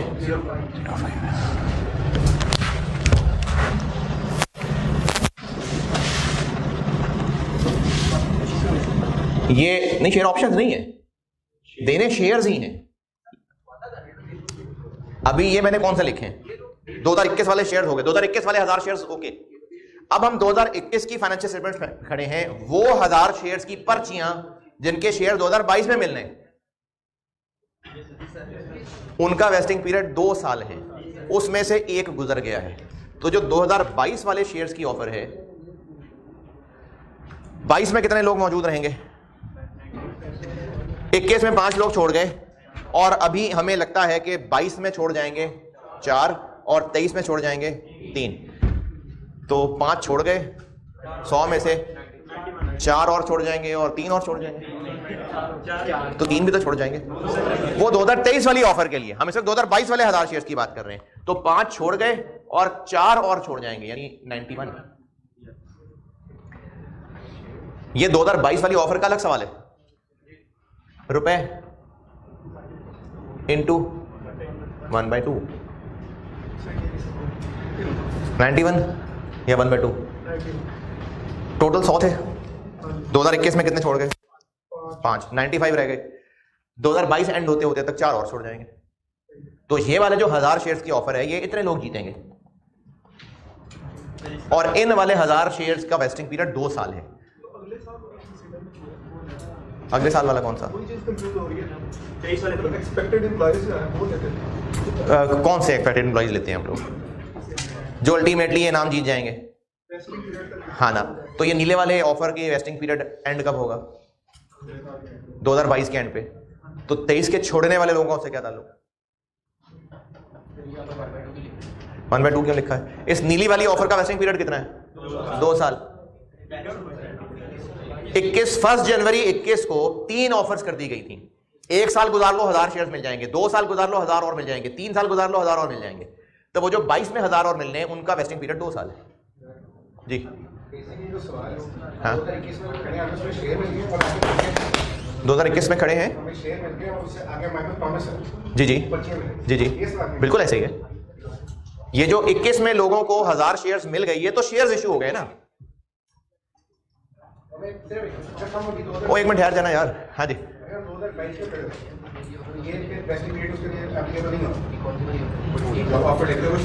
अच्छा अभी इस वक्त 2021 वाला ठीक है। यहाँ पर 2021 वाला मैं पहले पूरा क्लोज कर लूँ ना, 2023 वाली ऑफर, फिर 22 का भी देखते हैं कि 22 होता तो क्या करते हैं। नीली वाली फिगर, अब इस नीली वाली फिगर का आंसर क्या बना है? 10 पॉइंट। 2021 में खड़े हैं और वो ऑफर के जो 3 साल तक रुकेगा 1000 और मिल जाएंगे। अब उसके लिए कितने लोग छोड़ जाएंगे? 3 और, यानी 80। तो एंड ही देखा है ना, ऊपर वाले का एंड क्या है? तो 22 के एंड तक हम 23 में छोड़ने वाले लोगों को क्यों कंसिडर करें? 1 जनवरी 21 को 100 लोग हैं, 31 दिसंबर 21 तक 5 छोड़ गए, 31 दिसंबर 22 तक आया नहीं है, हमें उम्मीद है कि 4 छोड़ जाएंगे, 31 दिसंबर 23 हमें उम्मीद है कि 3 और छोड़ जाएंगे।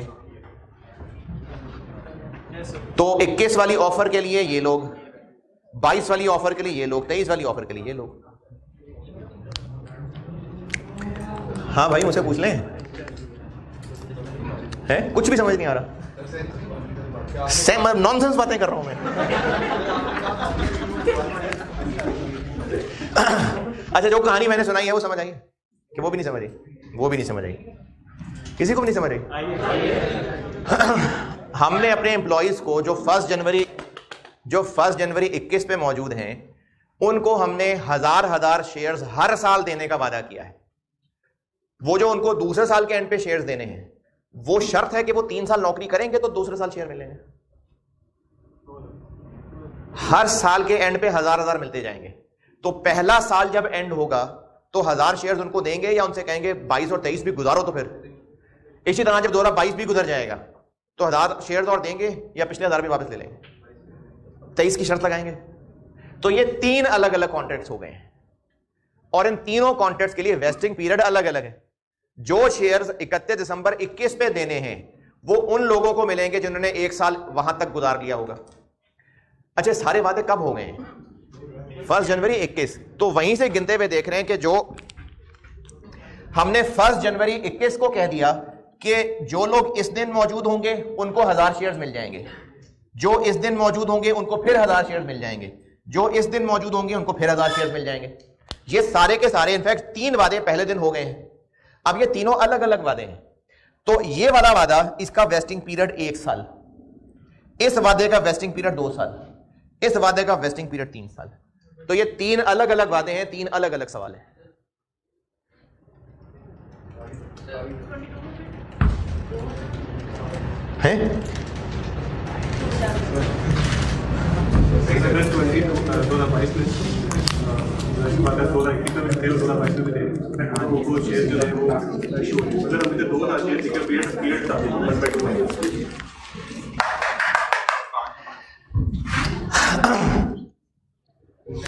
ये जो काला नीला और लाल वाला ऑफर है ये आपस में लिंक्ड है, यानी जिसने 2022 में 1000 शेयर लेने हैं उसको ये कहा गया है कि तुम 1 साल और नौकरी करोगे तो हम तुम्हें ये वाले भी शेयर देंगे। नहीं, 3 अलग अलग रिक्वायरमेंट हैं, कैफ, सीफैप, एमएसए।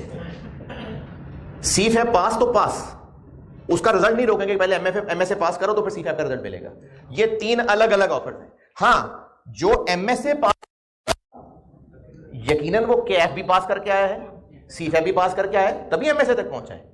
यानी अगर आप उस इंडिविजुअल की बात करेंगे तो उसको 3000 शेयर्स मिल रहे होंगे। लेकिन इन लाल वाले 1000 शेयर्स लेने के लिए, नहीं सॉरी, नीले वाले 1000 शेयर्स लेने के लिए यह शर्त नहीं थी कि 1 साल नौकरी और करोगे तो तुम्हें ये 1000 भी मिलेंगे और वो 1000 भी मिलेंगे।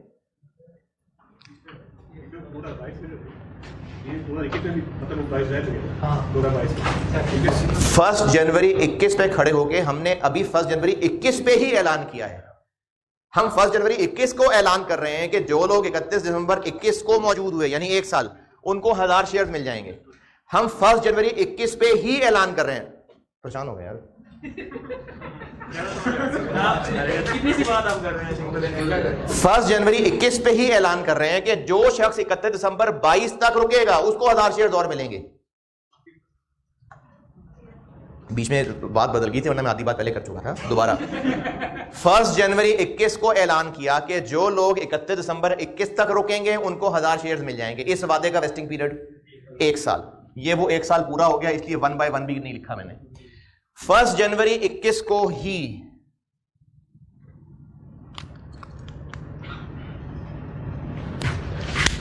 जनवरी 21 को ही ऐलान किया कि जो 31 दिसंबर 22 तक भी रुका हुआ उसको 1000 और मिल जाएंगे। ये ऐलान 1 जनवरी 21 को ही हो रहा है। अब इस नीले वाले वादे के लिए वेस्टिंग पीरियड इसलिए 1 by 2 किया, क्योंकि अभी गुजरा सिर्फ 21 है। अभी गुजरा सिर्फ 21 है। 2022 की जो हम एंट्री करेंगे, अभी कहां एंट्री की है 2022 की? हम 31 दिसंबर 21 पे खड़े हैं। यार मैं तो खुश था कि मैंने IFRS 2 खत्म कर दिया है, तो उलझ गया मैं आके। ये 2000 अच्छा चलो पहले उसको मुतमईन कर लो। 1 जनवरी 21 पे खड़े हैं, टाइम जाया कर रहा हूं, सारे लोग सुना करने बाद। 1 जनवरी 21 पे ही वादा किया है कि जब 31 दिसंबर 22 वाले दिन भी जो लोग मौजूद हुए उनको 1000 नीले वाले शेयर्स और मिलेंगे। तो इन नीले वाले शेयर्स के लिए वेस्टिंग पीरियड 2 साल है। वो कौन से 2 साल हैं? 2021 और 2022। हम इस वक्त 2021 के अकाउंट बना रहे हैं, तो 1 गुजरा है आउट ऑफ 2, ये 1 by 2 हो गया। तो 1000 उनको 2021 में दे दिए ना, उनकी अलग अकाउंटिंग, उनका अलग हिसाब हो गया। अब सिर्फ उन नीले वाले शेयर में तो रंग भी इसलिए अलग रखे हैं, हम इन नीले वाले शेयर्स की बात कर रहे हैं जो 2022 में मिल रहे हैं। काले वाले शेयर्स 2021 में मिल चुके, अब 2022 में नीले वाले शेयर्स मिल रहे हैं। और इन नीले शेयर्स का वादा भी 1 जनवरी 21 का है। 31 दिसंबर 23 को लाल शेयर्स मिल रहे हैं, उनका वादा भी 1 जनवरी 21 को किया था। ये 3 अलग अलग रंग बिरंगे वादे किए थे, ये सारे अलग अलग हैं। तो जो 31 दिसंबर 23 पे शेयर्स देने का वादा है, लाल वाला वादा, वो भी किया 1 जनवरी 21 को ही है। लेकिन किन लोगों को ये 1000 लाल वाले शेयर्स मिलेंगे? जो 3 साल रहेंगे। तो इसलिए इस लाल वाली कैलकुलेशन के लिए उन 3 में से 1 गुजर गया। ठीक है,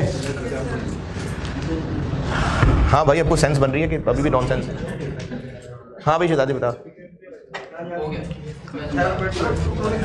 क्या? तो 2021 पे ये 3 लायबिलिटीज आएंगी इकट्ठी करके, ठीक है?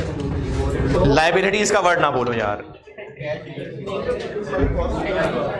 और जब हम पहले 21 क्लोज कर लें, अभी 22 में ना जाएं, अभी पहले 21 क्लोज कर लें। हम 2021 के एंड पे खड़े हैं, अभी 22 नहीं आया है। असल में तो आ गया ये सवाल में, अभी हम 21 में खड़े हैं। अभी इस 21, ये लाल वाली फिगर क्या बनी? 7.28। 2021 के एंड पे ये फिगर तो कैपिटल प्रीमियम में कन्वर्ट हो गई, जबकि इक्विटी इंस्ट्रूमेंट ग्रांटेड के नाम से ये फिगर्स अभी भी एक अलग से अकाउंट में आ रही होंगी। ये से 0.4 है, तो इसको इक्विटी इंस्ट्रूमेंट ग्रांटेड कह लें। आई कैप के सोल्यूशन में शेयर ऑप्शंस का वो नहीं, ऐसी को वर्ड लिखा हुआ था, इक्विटी इंस्ट्रूमेंट ग्रांटेड कह लें। ये बन गए 10.92 प्लस 7.04 17.96। और इन सब का डेबिट एम्प्लॉय कॉस्ट, इन सब का टोटल। ये बेशक शेयर इशू हो गए, लेकिन है तो ये वही जो एम्प्लॉय कॉस्ट डेबिट है। तो इन सब का टोटल मिला के एम्प्लॉय कॉस्ट एसओसीआई में जाएगा कितना? 40.76। वो एक्सट्रैक्ट्स ऑफ एसओसीआई में आ जाएगा। हाँ, आई कैप के सोल्यूशन में यहाँ शेयर स्कीम के नाम का एक अकाउंट क्रिएट किया हुआ है, शेयर स्कीम। तो इक्विटी इंस्ट्रूमेंट ग्रांटेड कह रहे हैं, तो एक्सट्रैक्ट्स ऑफ एसओसीआई में अखीर ही हो गया यार, आज तो कमाल ही हो गया। पेपर चेक होगा, उसको इक्विटी इंस्ट्रूमेंट ग्रांटेड की समझ आ जाएगी। Very good question. यानी उसको ये फिगर्स भी नजर नहीं आ रही होंगी, उसको ये इक्विटी हेडिंग भी नजर नहीं आ रही होगी, उसको एसओएफ भी समझ नहीं आ रही होगी, लेकिन वो ये वर्ड समझने में कंफ्यूज हो जाएगा और नंबर काट लेगा।